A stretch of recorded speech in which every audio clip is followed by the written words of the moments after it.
A follow-up now to a story we first brought you as breaking news last night. The White Pine fire near Hornbrook is now 75% contained. At one point, the fire was threatening as many as 40 structures and forced several people to evacuate their homes. Tonight, NBC5's Nikki Torres has the latest from the fire lines. I seen the smoke over there, and it kind of started coming this way, and it was about to come over the hill. Chris Beckham is a Hornbrook resident and the person who called 911 about the Hornbrook fire on Tuesday. We had just gotten home, and I was getting ready to do a tranny oil change on my truck.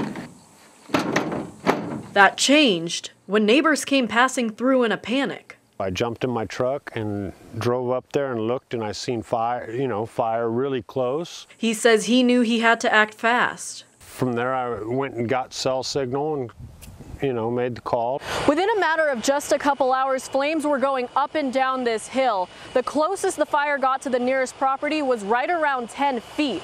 That's about the distance from this bush over to this bush. And had Beckham not called emergency services when he did, those homes may have been lost. Truck's coming up in about 10 minutes and they were on it, the helicopters, the planes. Fast forward 24 hours, and the Hornbrook fire is 75% contained, but it still gave Beckham anxiety. It spooked me a little bit, I packed up all my stuff and got ready to go. And even though Beckham may be the person to thank for calling emergency crews in time, he says hero is not in his vocabulary.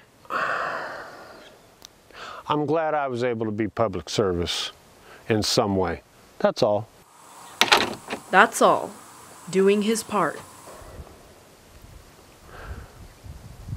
It ain't an ego thing, by far. He says he's just trying to be a good man, a good father, and a good neighbor. All I'm trying to do is raise my son and do right by those around me. And he says this means something larger than just this fire. It's kind of some of the things that America forgot. Kind of some of the things that America forgot was just stand up. Do what you can do, step forward. In Hornbrook, Nikki Torres, NBC5 News. Nikki, thanks. CAL FIRE says the cause of the Hornbrook fire is unknown. It says the fire stayed within the 45-acre perimeter of vegetation. No one was harmed and no property was damaged.